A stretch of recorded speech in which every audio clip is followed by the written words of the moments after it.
Woman and Love. A woman wrote to Barry Long. She had been deeply moved by Barry Long's teaching, particularly with regard to love.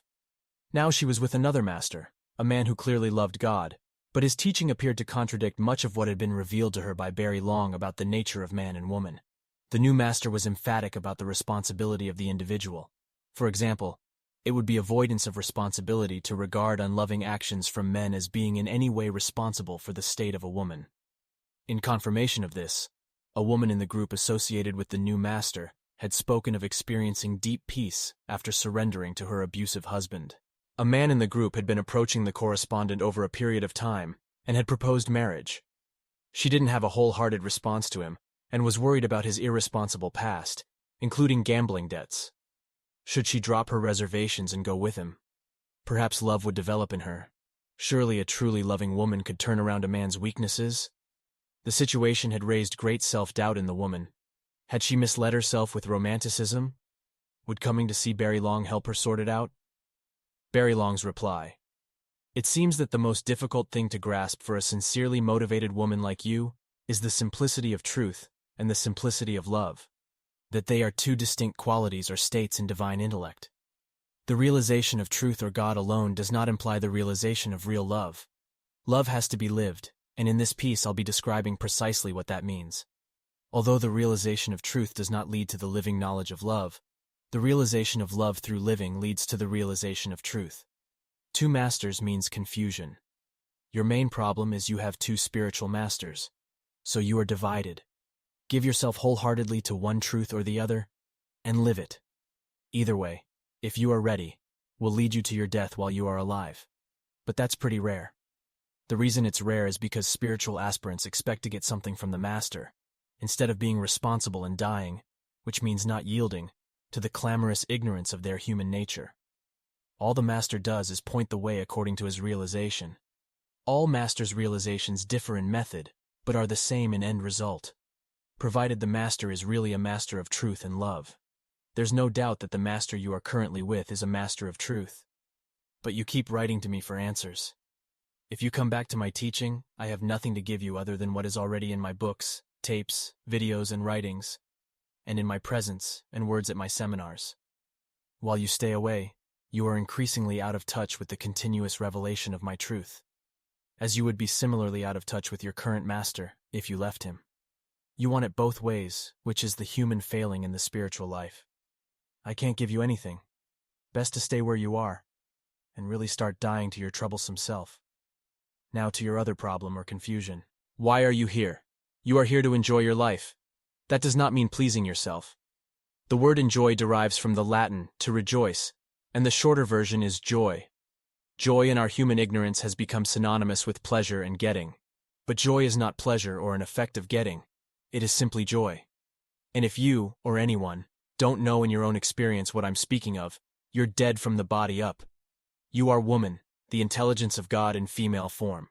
That state is realized, made real as you're living life, by you becoming more intelligent. And you become more intelligent through experience. Most experience leads to knowing. Knowing relates to the world. How to drive a car, run a business, be a doctor, a scientist, or to do or become anything. It involves an accumulation of experience which is supposed to culminate in what the world would call an expert, connoisseur, genius, or something. That's knowing. To know anything requires only the senses and the common human intelligence of awareness. But knowing, no matter how impressive, cannot lead to the realization of God in female or male form. That requires knowledge. Knowing is not knowledge. Knowledge certainly requires experience, but the experience of your whole life from the time you were born. That totality of experience is common to everyone. But what finally produces knowledge out of experience is the capacity to be conscious of experience rather than being just aware. To be conscious of experience is to be free as an uninterrupted state within of personal consideration, which adds up to being free of fear. It also means being free of aimless thought and bothersome emotions. You are then innocent, and life is seen without interpretation for the simplicity it is. Conscious love between man and woman is the ultimate state of knowledge in existence. It requires a high degree of intelligence or consciousness. That does not mean such intelligence is not within everyone's reach. The intelligence is there for all. provided the individual has acquired sufficient knowledge of what appears to be love in existence between man and woman. The most immediately available experience for this is the love life. For love in existence, despite any protestations to the contrary, begins with the irresistible attraction between man and woman. It's what makes the world continue, or makes the world go round, as they say. What have you learned? What does conscious knowledge of love between man and woman teach woman? What has it taught you about man? I'll answer for you. Man hurts. Every woman on earth has been hurt by man's love. If she hasn't lived. But the question is, why does she keep getting hurt? Why does she keep going back for more pain, more passing pleasure and passion, more heartbreak, familiarity, disillusionment, disappointment, and confusion?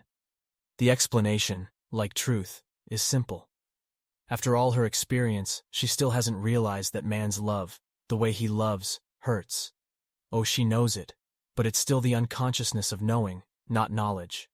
The result is she keeps hoping and trying, and eventually compromises with man's love, or she cuts off from him in frustration or fear, or turns to her own gender for love, or busies herself in the world, or finds cruel solace in drugs or alcohol. And yet every woman has yearned within for completion with man, which she has correctly intuited, like you, somehow exists. But the message from all the men of truth on the world scene that I know of is that in having that conviction, you're a romantic, a pathetic female whose intuition or knowledge of love is inferior to theirs. To me, if love is not continuous romance, it's not love. And what is romance?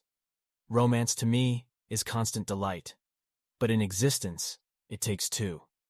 Your difficulty is that you haven't learned yet from your experience, haven't made your intuition real. You are thinking of being with a man who says he loves you, has asked you to marry him, and yet you don't have a wholehearted response back to him. You say he brings with him a rather irresponsible legacy of gambling debts that you find not very inspiring of confidence in him as man. You find your heart sinking at the prospect of taking on yet more turgidity and denseness. Are you crazy? You want to go in there again and suffer of your own volition? You have the usual forlorn hope of reforming man even though you don't love him, which if you did passionately enough might make a bit of a difference, but I wouldn't wager your life on it. You're tempted to take on this man and his problems. What a predictable disaster for love on earth. How could you possibly enjoy your life tied to such a partnership which would certainly end miserably anyway, like all your and every woman's previous love relationships with man?